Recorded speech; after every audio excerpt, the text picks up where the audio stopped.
Assalamualaikum warahmatullahi wabarakatuh.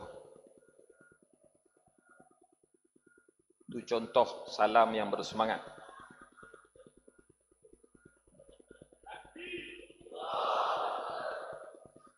Bagi salam tak semangat, lepas tu tanya orang jawab tak semangat.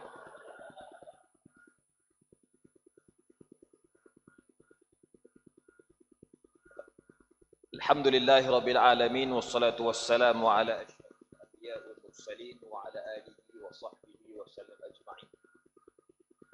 Terima kasih kepada pengurusi majlis yang bahagia Al-Fadil Ustaz Ali Rosyari bin Roslan, Ketua Pemuda PAS Negeri Pahang, yang telah pun mencukupkan usianya 40 tahun pada tahun ini. Pemuda Negeri Pahang pun buat poster ucap selamat ulang tahun kelahiran ke-40. Macam nak suruh pencin je. Jarang ada pemuda negeri buat ucapan hari lahir ni buat poster.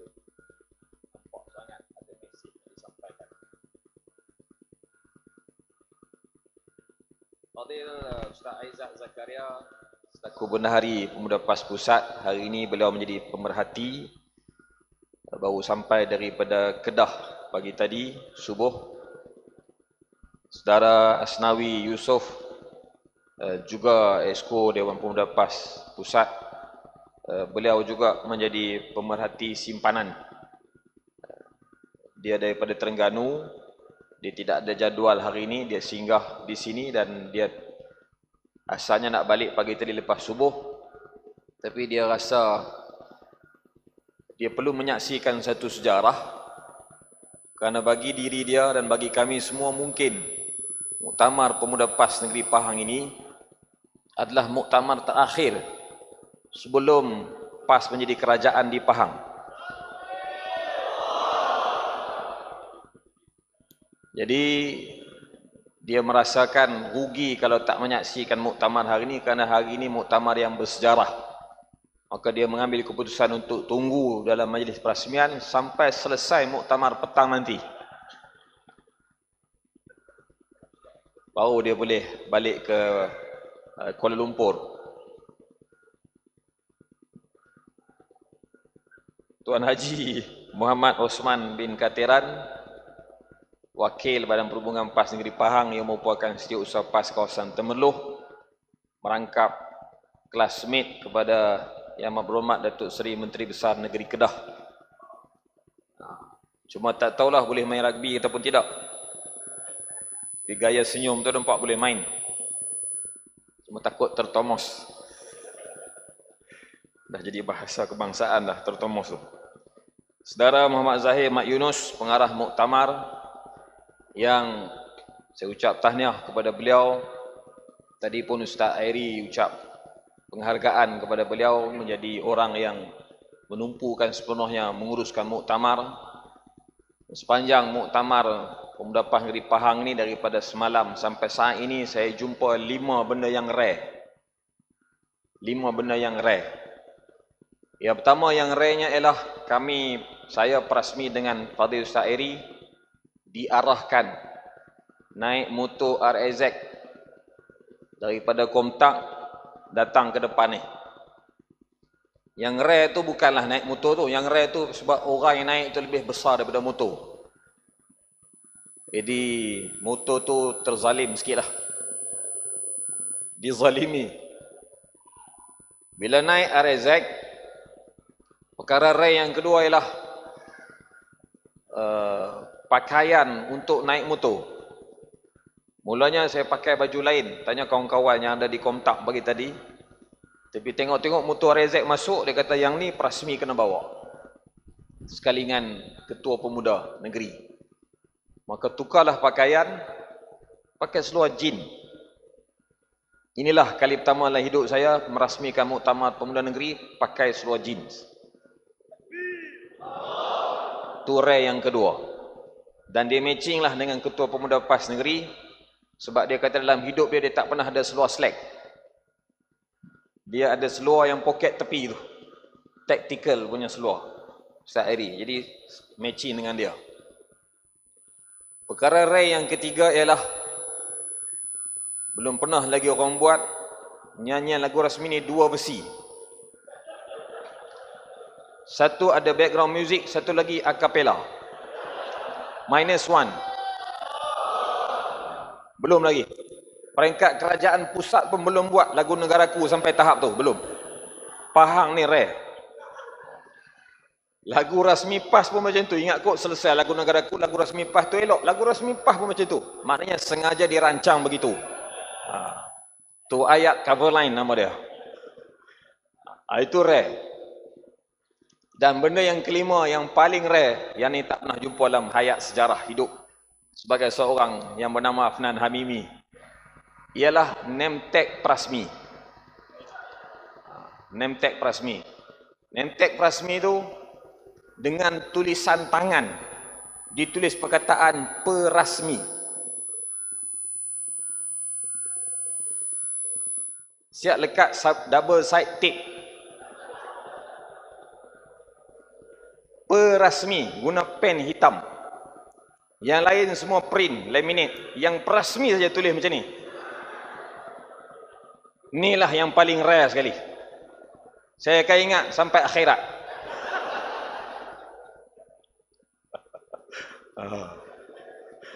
Memang sebab buat live nak sebut macam ni.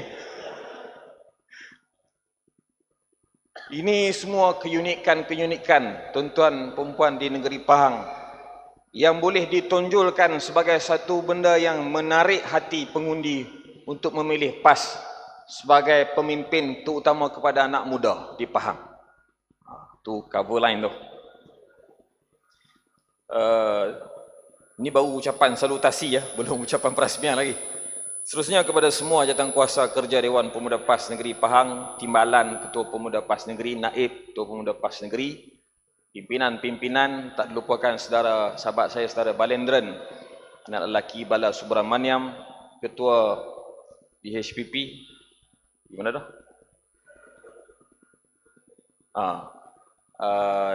Pimpinan pemuda PAS kawasan-kawasan, tak dilupakan 1/3 daripada quorum perasmian pagi ni ialah guru-guru pasti.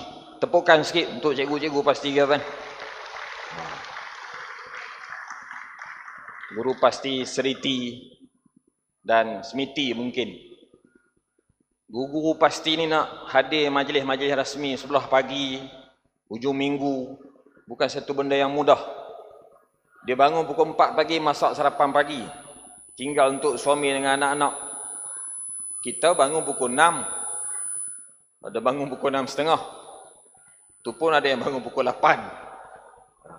Cikgu-cikgu pasti kita ni nak jaga di rumah lagi, nak komit dengan program pemuda lagi, hadir mengikuti majlis pada hari ini.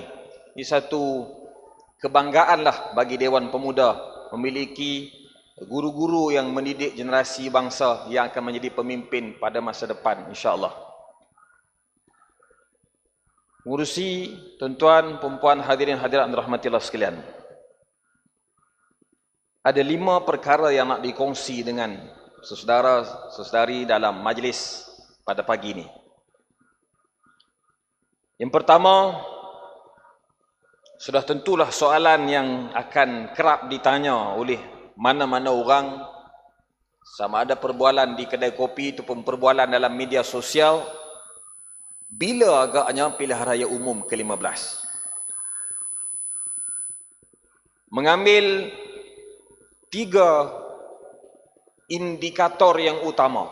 Ada 3 karinah, ada 3 tanda, alamat yang utama yang menunjukkan pilihan raya ini semakin hari semakin hampir.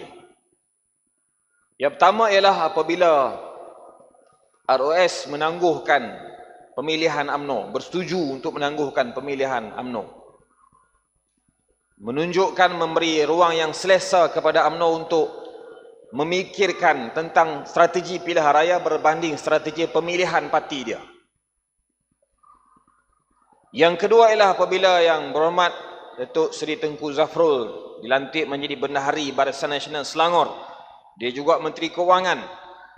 Walaupun pada peringkat awal dia sebut dia tak mau terlibat dengan politik, tapi akhirnya dia terjun dalam BN, dalam UMNO. Bagi UMNO ini satu kekuatan pegang portfolio Menteri Kewangan. Ada satu ucapan yang viral disebut oleh Datuk Seri Zahid, memberi isyarat kepada Datuk Seri Tengku Zafrul untuk menggunakan setakat mana yang boleh untuk memberi manfaat kepada Parti UMNO. 2. Yang ketiga, indikator bila pilihan raya yang akan diadakan ialah apabila permohonan daripada Perikatan Nasional untuk bertemu mata dengan Perdana Menteri ditolak, dibatalkan pada saat-saat akhir. Nampak macam tidak mahu berunding. Maka bagi kita orang yang terlibat dalam politik pilihan raya, 3 perkara ini jelas menunjukkan kepada kita memang pilihan raya akan semakin hampir. Bahkan respon daripada Datuk Seri Perdana Menteri pun sebut, kalau mereka nak tarik sokongan daripada kerajaan, kita bubar Dewan. Maknanya UMNO pada tahap paling confident, paling yakin mereka boleh menang kalau pilihan raya diadakan dalam masa terdekat. Kita juga tak kurang hebat dan tak kurang yakin. Kita pun boleh menjangka situasi ini akan berlaku, dan sebab itu tuan-tuan di Pahang berjaya menunjukkan gelombang, menghimpunkan himpunan 20,000 himpunan PAS, himpunan hijau yang baru berlaku seminggu yang lepas. Dan ini sudah tentu menggerunkan mereka, walaupun mereka tak tunjuk mereka takut, tapi dia memberi isyarat kita bersedia. Kalau orang ajak berlawan, kita akan lawan. Kalau kita nak cari lawan, kita tak cari lawan. Kita nak berkawan. Tapi kalau orang ajak kita lawan, kita akan lawan sampai kita menang. Itu prinsip, itu jati diri, itu sifat seorang anak muda. Jangan kita berundur ke belakang dan patah balik walaupun selangkah. Yang kedua, kita kena memahami, memasuki pilihan raya umum ke-15 ini berbeza sama sekali dengan PRU ke-14. Jauh berbeza. Kalau kita masih menganggap PRU 15 ini trendnya ataupun pendekatannya sama macam PRU ke-14, silap. Kita melakukan strategi yang tak tepat. Kenapa PRU 15 berbeza dengan PRU 14? Pertama, kerana berlaku penambahan pengundi yang sangat besar. Kesan daripada pendaftaran undi automatik yang diluluskan di Dewan Rakyat. Penambahan pengundi ini, kalau kita tengok di negeri Pahang sahaja, Januari tahun ini, penambahan 2,965 orang. Februari 304,000, terbalik. Mac 4,100. April 4,100 juga. Mei 2,700. Keseluruhan Januari sampai Mei tahun ini di negeri Pahang ada pengundi baru yang berdaftar 17,456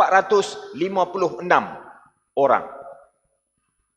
Sebab dia setiap bulan dia undi automatik.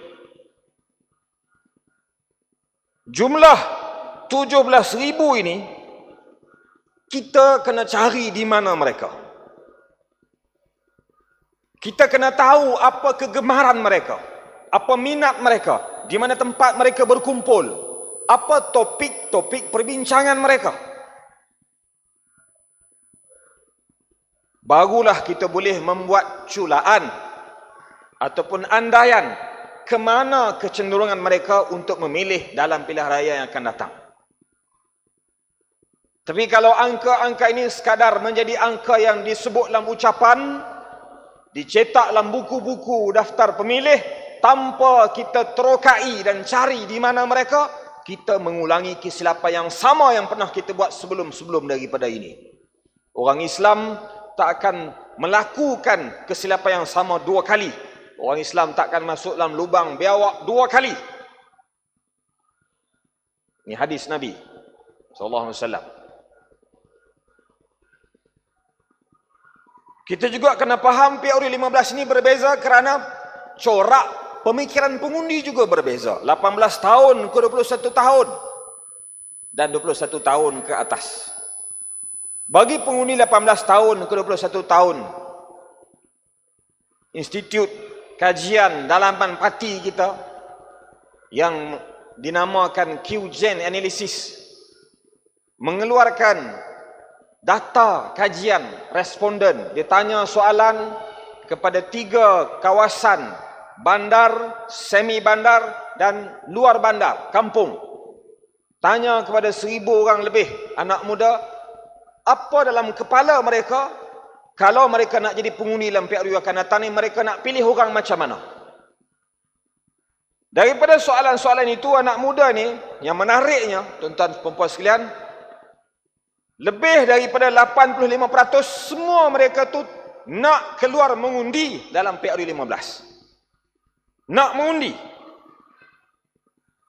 Bila tanya sebab apa nak mengundi, yang pertama dia jawab, kami nak menggunakan hak sebagai rakyat untuk memilih pemimpin. Tu soalan. Ditanya dan jawapan yang dia bagi. Yang kedua, kenapa nak mengundi dalam PRU 15? Dia jawab, kami nak pilih pemimpin yang baik untuk kami. Maknanya, pengundi-pengundi muda ini, keterurjaan dia nak keluar mengundi kali pertama tinggi. Dan dia nak pilih pemimpin yang baik untuk negeri, untuk negara, untuk dirinya. Ini peluang kepada PAS. Ada 7 faktor yang mempengaruhi undi anak muda berdasarkan kajian tadi. Yang pertama, anak muda memilih calon ataupun parti mengikut apa isu dan dasar yang diperjuangkan. Isu-isu yang berlegar semasa. Dasar-dasar, terutamanya apa yang PAS bawa. Di Pahang, dia akan lihat bagaimana penampilan PAS di tengah-tengah masyarakat. Image PAS di tengah masyarakat. Boleh mewakili semua pihak ataupun mewakili golongan tertentu saja. Ataupun PAS ni parti pak lebay saja. Dia akan tengok semua tu. Apa kejayaan-kejayaan PAS yang pernah PAS lakukan? Track record PAS sebelum daripada ini. Menjadi kerajaan, 3 orang menteri, 5 orang timbalan menteri, 3 orang menteri besar. Apa PAS buat? Pengundi muda nak tahu. Tugas kita bercerita, bersembang, bercakap tentang apa yang PAS buat dalam media sosial. Bercakap hari-hari menggunakan pelbagai kaedah, pelbagai medium dan kreativiti masing-masing. Yang boleh buat video, buat video. Yang boleh menulis, menulis. Yang boleh melukis, lukis kartun, lukis infografik, lukis.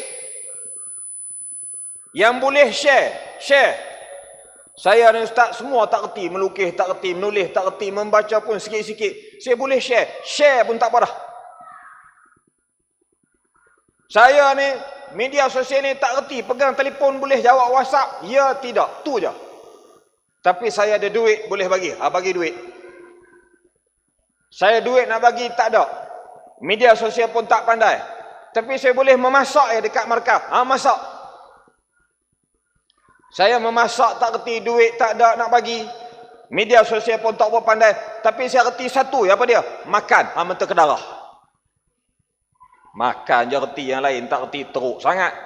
Faham tak ada kot? Saya ni faham tak ada macam tu. Saya ni pun tengok semacam dekat rasmi takut juga. Gunalah apa saja kemahiran. Promosi kejayaan-kejayaan kita. Kejayaan-kejayaan PAS di Kedah, di Kelantan, di Terengganu. Track record kita bersih. Kita naik jadi kerajaan di Kedah. Dalam masa 2 tahun, kita berjaya menghapuskan semua, menamatkan semua lesen-lesen premis perjudian. Tahun depan, Januari 2023, di Kedah, kosong premis perjudian di Kedah. Jual benda ni kepada rakyat, kepada orang. Kalau kamu nak tengok isteri kamu, suami kamu, anak kamu tak berjudi, tengoklah di Kedah, tengok di Kelantan, tengok Terengganu. Bagi mandat kepercayaan kepada PAS, PAS akan jaga hak Tuhan, dan PAS akan pelihara keharmonian masyarakat. PAS tak takut laksana perintah Tuhan untuk mengharamkan judi. Parti lain tak berani macam PAS. Cerita kepada orang macam tu, nak takut apa?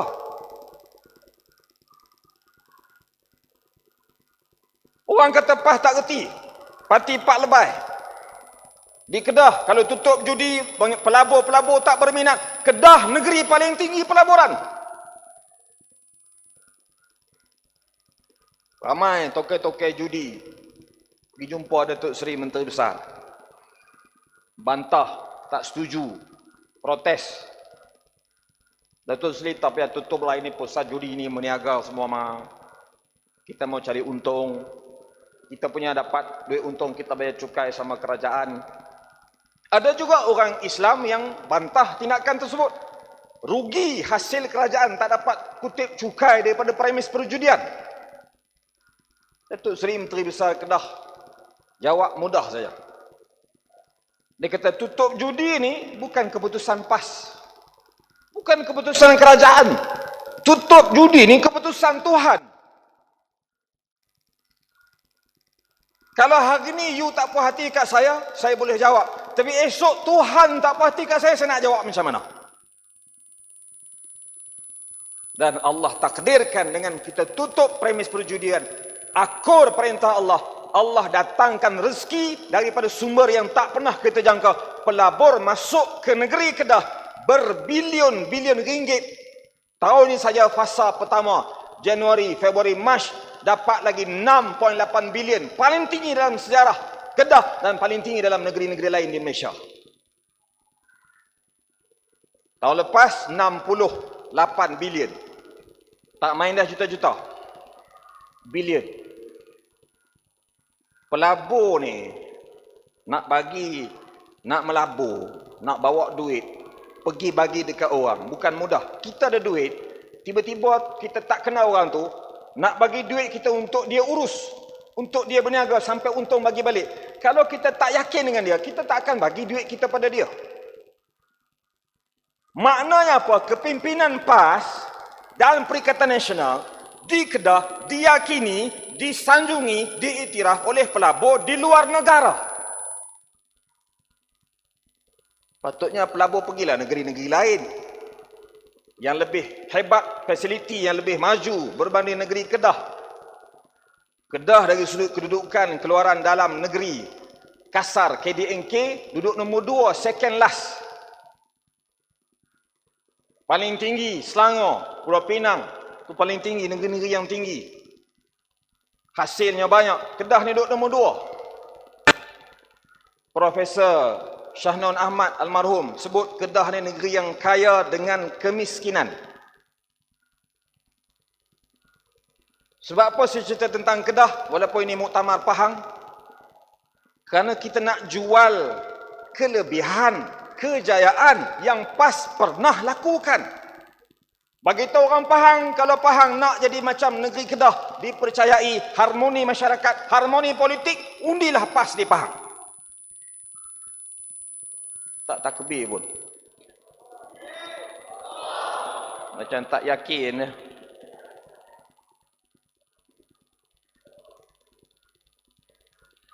Yang kedua, anak muda ni dia melihat kepada imej politik, imej sosial, terutama dalam bab permuafakatan politik.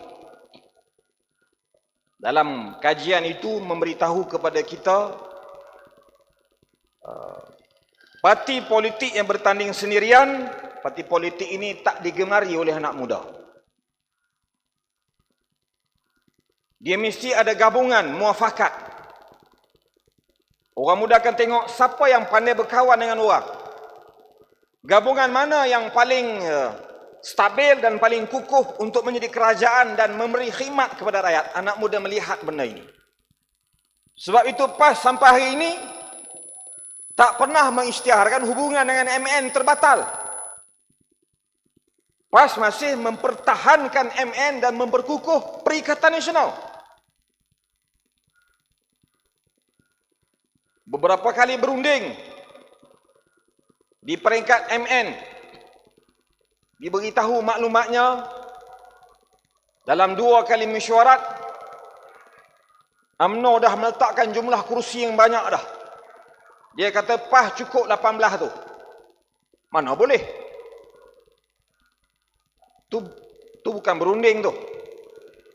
Berunding ni kena yang ada tak kedekut, yang minta tak tamak. Tu berunding. Tapi kita terus pertahankan muafakat nasional. Walaupun macam-macam perkataan-perkataan, tulisan-tulisan dihamburkan, terutama tuan-tuan di Pahang lebih memahami. Di Kedah, sampai hari ini kerajaan itulah kerajaan PN dan MN. 36 Dewan Undangan Negeri di Kedah, 36 DUN, PAS menang 15. Bersatu menang 6. UMNO menang 2. 2 daripada 36. Dan dua-dua tu adunnya wanita, perempuan. Exco kerajaan negeri 10 orang. Campur MB 11. Daripada 10 orang tu, berapa orang Exco PAS? PAS, jumlah kita ramai, 15. Dalam kerajaan. Tapi Exco PAS 4 orang. Bersatu, adun dia 6 orang. Berapa orang Exco bersatu? 6 tu Exco bersatu. 5 jadi Exco, seorang jadi speaker. Punya pertahannya kawan PAS bila berkawan, dia pegang dengan janji. UMNO walaupun menang 2, seorang jadi Exco kerajaan negeri, seorang pegang JLC. Dua-dua ada kedudukan. Pelantikan ahli majlis PBT di 12 PBT seluruh negeri Kedah, semua mengambil kira kuota PAS UMNO bersatu. Sampai hari ini tak pecat, tak ambil tindakan.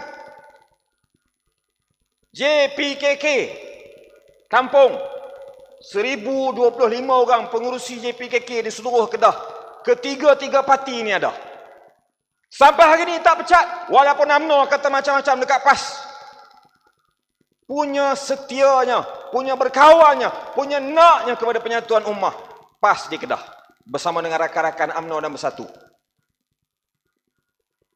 Tapi bila Yang Amat Berhormat Datuk Seri Menteri Besar Kedah buat majlis berbuka puasa, bulan puasa baru ni, jemput semua parti politik, semua hadir.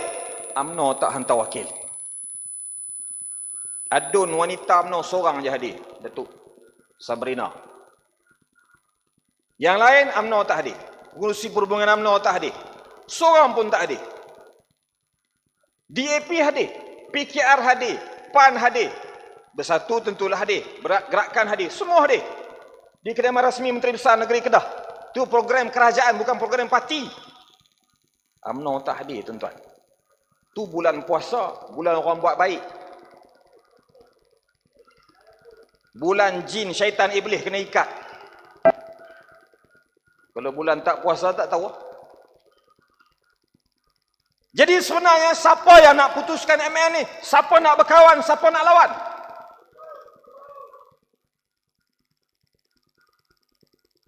Model politik yang stabil ini, model muafakat yang terbaik ini ada dalam PAS, dan PAS buat di Kedah. Kelantan baru memulakan Perikatan Nasional. Terengganu dah ada, alhamdulillah. Maknanya, mesej nak bagi tahu pada orang muda, kalau kamu nak politik yang stabil, muafakat yang terbaik, bagi PAS memimpin. PAS boleh satukan semua pihak. Kerana dasar PAS ialah Islam. Islam yang boleh menyatukan. Allah menyatukan hati-hati manusia. Walaupun orang nak beli manusia ini dengan seluruh isi langit dan bumi, tak boleh disatukan hati manusia. Walakin Allah allafa. Allah yang menyatukan. Dan dasar Islam itu ada pada PAS. Tidak ada pada parti lain. Apalagi imej yang orang muda pilih. Emosi dan perasaan. Imej calon.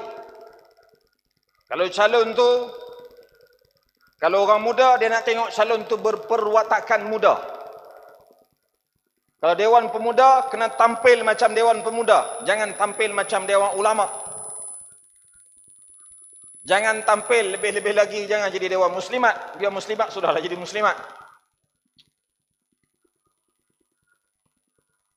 Ada tempat tertentu kita kena pakai t-shirt lah. Program di padang bola, pakai t-shirt. Pakai seluar track, pakai kasut sport. Jangan pakai kasut nak pergi seminar bengkel. Dress code tu kena-kena. Ni saudara Asnawi ni perunding image. Dia duduk di sini dalam muktamar ni bukan duduk saja, dia perhati, dia tulis markah tu, nampak pen kertas ada depan mata dia. Orang mula-mula dia komen, orang sebelah kiri dia. Dia bagi markah penuh lah. Pendekatan kita kena dekat dengan orang muda. Bercakap dengan bahasa-bahasa mereka bercakap. Dalam TikTok lagu apa viral sekarang ni? Ho. Ulang balik kuat sikit. Tak berani tu. Casablanca. Cikgu-cikgu pasti tahu tak Casablanca? Segar nak mengaku lah tu. Mentang-mentang pakai mask tak nampak muka dia malu. Lagu Casablanca. Lagu Arab kat hujung, kat awal, kat depan tu lagu Melayu.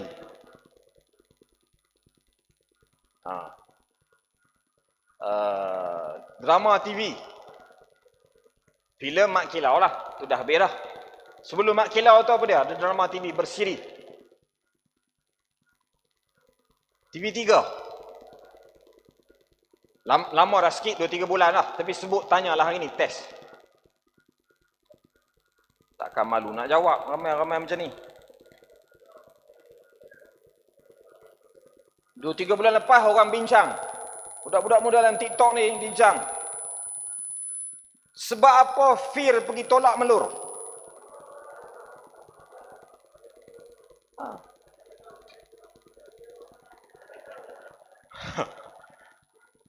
Dah ada dah Melur, Ustaz Airi. Melur dah ada. Pergi ambil D. D bukan isteri yang sah. Yang D pun tak faham-faham pergi kacau Firdaus pasal apa? Firdaus dah ada Melur. Geram betul aku.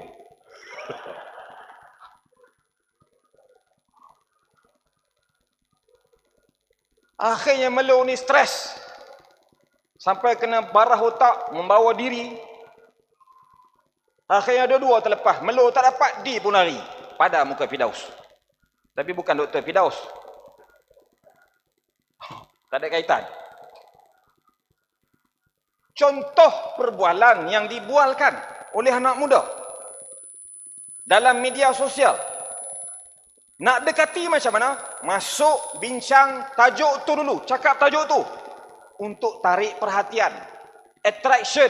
Dalam Quran disebut, dalam tafsir disebut lil i'jab. Untuk tarik perhatian. Takjub. Lepas tu baru sampaikan mesej-mesej kita selepas itu. Cari persamaan. Perbincangan. Topik yang sama. Baru dia tertarik. Konvoi motor, naik RZ, pakailah seluar yang sesuai macam Ustaz Airi pakai. Ni pergi pakai jubah naik konvoi motor. Siapa mau? Mana maunya? Itu contoh imej sosial, imej calon yang orang muda tengok. Isu-isu yang berlaku. Kenapa calon tu dipilih jadi calon? Peristiwa peribadi calon. Ada pengalaman peribadi pengundi dengan calon. Sebelum dia ni dikenali, dia ni ada kedai runcit. Kalau orang mari beli kat kedai dia, dia bagi diskaun, dia bagi murah. Kalau cikgu pasti dia bagi free. Hari-hari dia bagi free. 3 bulan lepas tu tutup gulung tikar. Itu contoh peristiwa peribadi dengan calon. Punya baiknya calonnya sampai bankrupt dia berniaga. 2-3 bulan lepas juga, Ustaz Hafiz Sabri, Ketua Pemuda PAS Perak, dia menyelamatkan 2 orang suami isteri yang kena tinggal dengan bas di RNR di Lebuh Raya Utara Selatan. Dia naik bas, pergi tandas sebagainya pukul 3 pagi, bas jalan. Keluar-keluar tengok bas tak ada dah. Jumpalah dengan Ustaz Hafiz Sabri. Dia pun ambil pakcik tu, hantar balik ke rumah. Viral kisah dia tu, masuk akhbar bahasa Inggeris, masuk akhbar Cina. Masyarakat nak tengok itu pengalaman-pengalaman peribadi calon dengan pengundi. Padahal mungkin ramai orang tak tahu Ustaz Hafiz Sabri bayar dari babah tu. Contoh, dia tak buat macam itulah. Tapi kalau dia buat pun dia tak bagi tahu. Jadi hubungan kita dengan masyarakat, inilah yang kita jaga selama ini. Kita ada kekuatan jabatan amal. Bakti mereka kepada masyarakat tak ada siapa pertikaian. Tapi bakti itu belum cukup kuat untuk pengundi yakin memilih PAS sebagai sebuah kerajaan. Tak cukup kuat. Kita kena masukkan unsur-unsur dan ciri-ciri yang lain. Termasuklah pengundi memilih apa isu semasa yang berlaku. Tadi semua berkaitan dengan calon, berkaitan dengan parti. Yang ni isu persekitaran. Apa isu semasa yang berlaku? Penyelewengan dana 6 bilion membeli kapal milik TLDM. Skandal LCS. Nak baca macam mana LCS ni? Littoral Combatant Ship. LCS. Diluluskan pada tahun 2017. Siapa Menteri Pertahanan waktu itu? Siapa Menteri Pertahanan waktu itu? 2017. Siapa dia? Sebutlah nama kuat sikit. Siapa Menteri Pertahanan waktu itu? Lulus 6 bilion. Beli kapal. 6 bilion ni angka dia lebih besar daripada penyelewengan 1MDB. 1MDB 4.2 bilion. Yang ni 6 bilion. Lulus duit, beli kapal. Kapal sampai sekarang tak nampak muka. Desain kapal pun tak ada.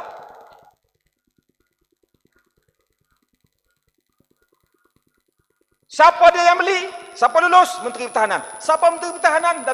Datuk Seri Zahid. Siapa dia Presiden UMNO?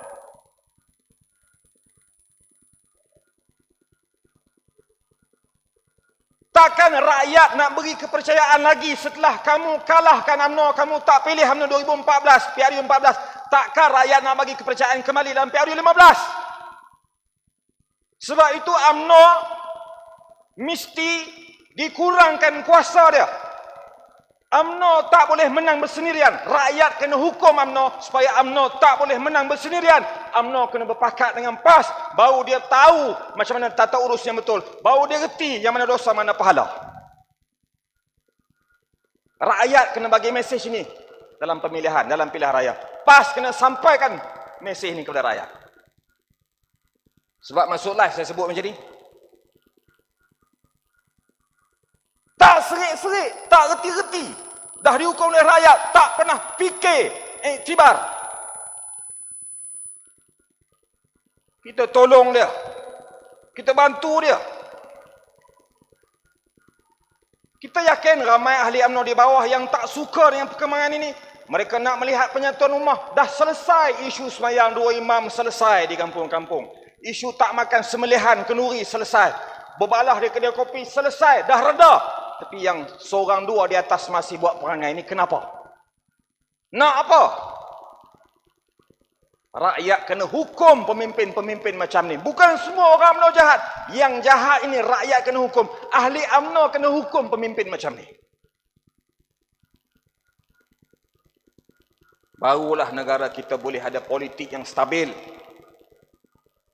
Ekonomi yang boleh dikembangkan. Kalau politik tak stabil, ekonomi goyah. Bila ekonomi goyah, rakyat yang terus menanggung derita dan sengsara. Hadirin hadirat sekalian, kita ada 111 kerusi yang Melayu di seluruh negara. 111 Malay Belt Area. 222 separuh kerusi Melayu.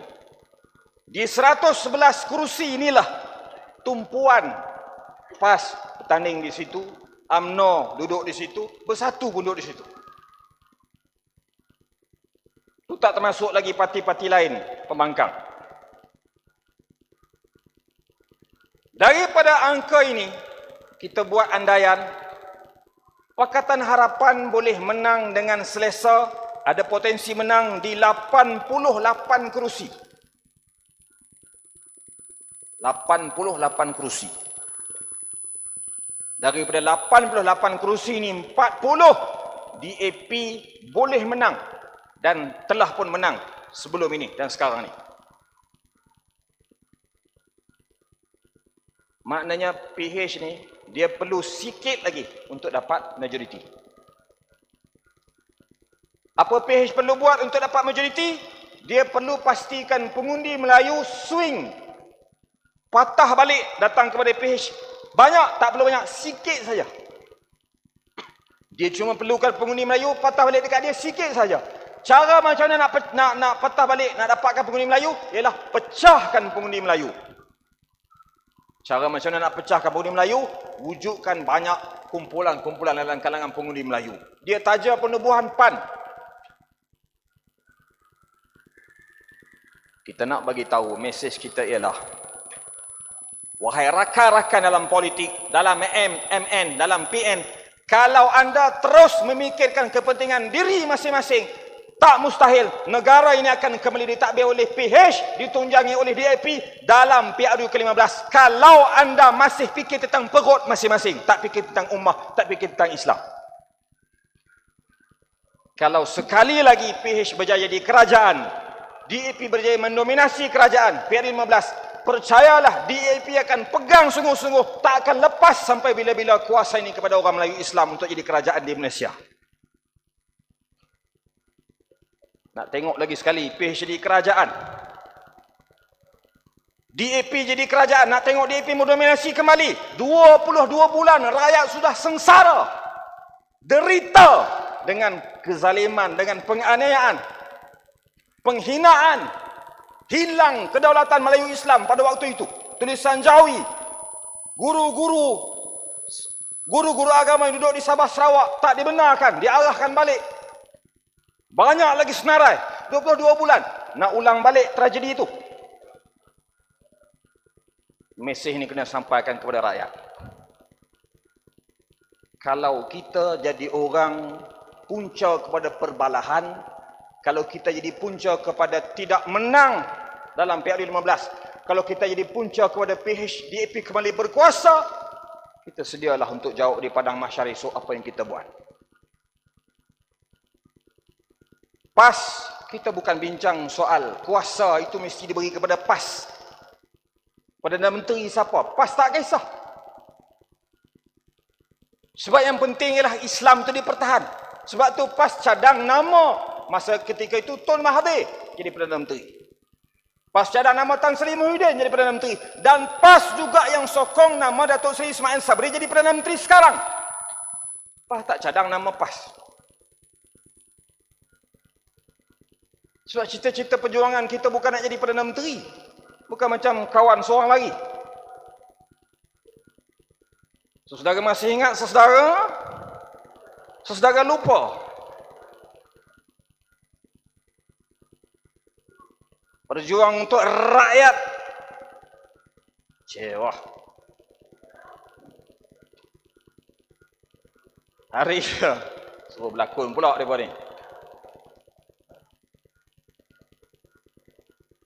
Bagi PAS, perjuangan inilah untuk menegakkan Islam, untuk mentaati perintah Allah. PAS tak kisah siapa pun nama jadi Perdana Menteri, asalkan bukan DAP dan bukan Anwar Ibrahim. Yang ni yang kawan-kawan kita kena faham. Berbelas kali pilihan raya, PAS boleh mengarahkan ahli dia mengundi calon daripada parti rakan. PAS boleh mengarahkan ahli PAS undi calon UMNO dalam pilihan raya kecil berbelah kali, termasuk di Pahang Cameron Highland. Kerana PAS dan ahlinya mempunyai ketaatan, mempunyai tarbiyah yang tinggi. Tapi UMNO belum tentu, Bersatu pun mungkin belum tentu. Mereka kena urus ahli mereka. Setahap ini setia kawan yang PAS pamerkan kepada rakan-rakan muafakat politik. Tapi kenapa hari ini lepas dah sihat, lepas dah kuasa, dah kuat, kamu balas sebegini kepada kami? Rakyat menilai siapa jujur, siapa yang ikhlas dalam perjuangan.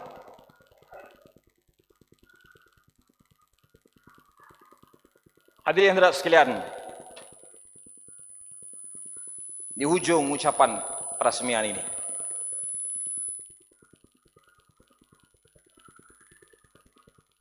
Allah berpesan bekal untuk berhadapan dengan cabaran yang semakin mencabar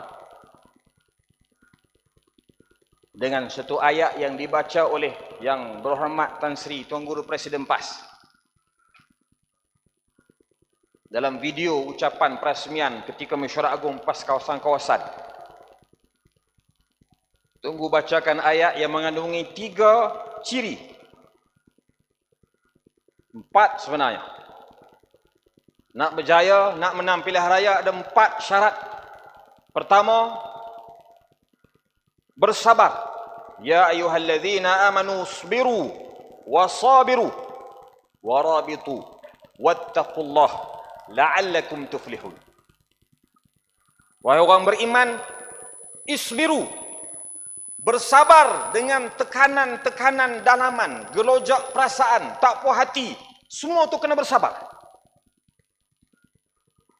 Mungkin akan ada calon yang dipilih, diputuskan oleh pimpinan PAS, tak kena dengan selera kita, sabar. Itu keputusan yang dibuat oleh PAS di peringkat atas.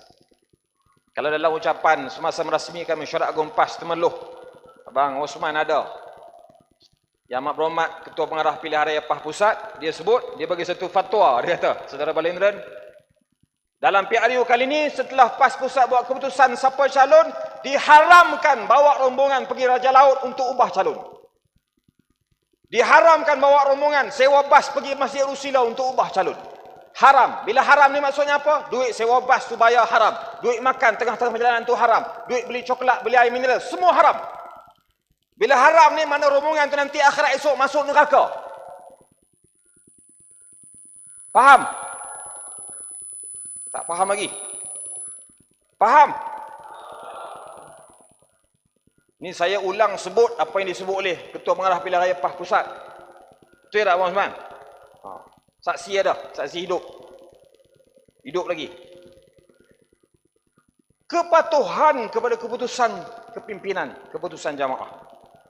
Kepatuhan inilah yang akan boleh membawa kepada kemenangan. Saya nak sebut contoh kepatuhan ni. MB Kedah, dia Menteri Besar, Ketua Kerajaan. Di negeri Kedah, PAS diketuai oleh Pesuruhjaya, Datuk Ustaz Ahmad Yahya. Ada ketika tertentu, Pesuruhjaya PAS Kedah, PJ Kedah bagi arahan kepada MB hadir mesyuarat. Mesyuarat tu agak mengejut, pernah berlaku. Hubungi MB, tak dapat, call, phone mungkin sibuk, orang dalam bilik sebagainya, mesyuarat jumpa macam-macam. PJ call saya, dia bagi tahu MB, pergi komplek PAS Kedah pukul 5 petang mesyuarat. Waktu tu pukul 3. Saya masuk bilik MB, bagi tahu MB, PJ telefon, ada mesyuarat penting. MB kata pukul berapa? Pukul 5. Dia pun tengok jam, dia pun bagi tahu, cancel semua appointment hari ni, bagi tahu kepada pemandu, bagi tahu kepada polis trafik, siap sedia kenderaan, kita ke komplek PAS Kedah. Ditangguhkan urusan kerajaan untuk mentaati arahan ketua parti. On the spot, tanpa berfikir panjang. Diarahkan, dimasukkan jadual usrah bulanan, mesyuarat bulanan parti dalam jadual rasmi Menteri Besar. Pernah sekali saya terlupa masukkan usrah, tarikh usrah bulanan dalam jadual rasmi Menteri Besar Kedah. Malam itu ada majlis makan malam dengan SPRM Kedah. Masuklah WhatsApp group, dia pegang telefon tengok ada gambar orang berusrah perhubungan. Dia pun tanya saya, malam ni ada usrah ke? Ada usrah. Pasal apa tak boleh dalam diary? Duk ingat kok malam ni kosong, tu yang hadir majlis makan malam ni. Kalau tahu kata ada usrah, tak pi makan malam ni, pi lah usrah tu. Lepas ni tiap-tiap bulan boh dalam diary usrah perhubungan negeri. Ni Menteri Besar. Kepatuhan, ketaatan, tak tinggal jamaah, tak tinggal agenda tarbiyah. Dalam usrah tu pula, usrah perhubungan, pernah ada seorang pimpinan di peringkat perhubungan tulisan dalam Facebook tak sesuai dengan semangat muafakat politik yang ada waktu itu. Diarahkan pimpinan berkenaan cuti daripada Facebook setahun. Pimpinan berkenaan sebelum tamat usrah tulis dalam Facebook dia, saya telah diarahkan oleh parti untuk cuti Facebook setahun mulai hari ini. Jumpa kembali tahun depan. Terus akur kepada arahan pimpinan. Walaupun diarahkan dalam usrah, orang ramai semua tengok. Tapi dia akur. Dia off Facebook, setahun lepas tu baru dia aktif balik. 3 bulan selepas tu, ada usrah lagi.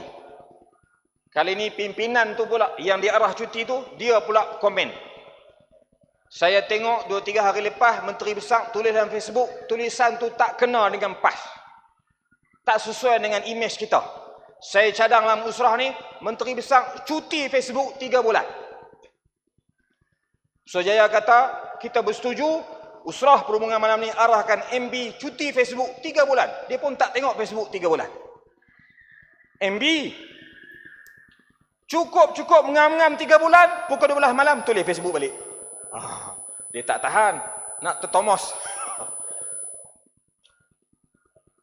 Nak sebutnya ini situasi yang berlaku, ketaatan ahli dengan pimpinan, pimpinan sama-sama pimpinan, dan itulah membuahkan kemenangan. Walaupun nampak seronok membuahkan kemenangan, nak jaga kemenangan lagi sukar daripada nak dapat kemenangan sebenarnya. Tapi itu syarat-syarat yang disebut tadi dalam ayat yang dibacakan tadi. Tarbiyah, ketaatan yang tinggi, pengorbanan kepada perjuangan, inilah kunci-kunci kejayaan. Sahabat-sahabat di Pahang telah merintis jalan ini. Telah melalui semua cubaan dan semua halangan-halangan. Pahang negerinya luas.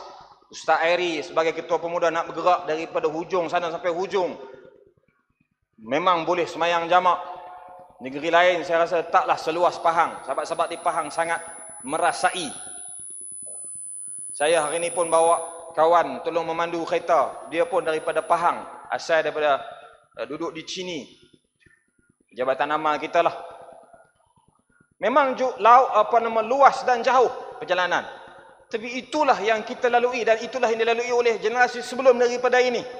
Lau kana ardan qariban wa safaran qasidan lattaba'uk walakin ba'udat alaihimus syuqqah. Penuh dengan kepayahan demi kepayahan. Perjalanan itu jauh. Tak ramai orang nak ikut. Dari Alustar ke Pekan Kuantan, singgah minum di Kuala Lumpur. Kalau benar anak jantan, PRU kali ini kita gempur. Apa guna berkeris di pinggang kalau tidak dengan tari silatnya? Apa guna hidup berjuang kalau tidak dengan ketaatannya?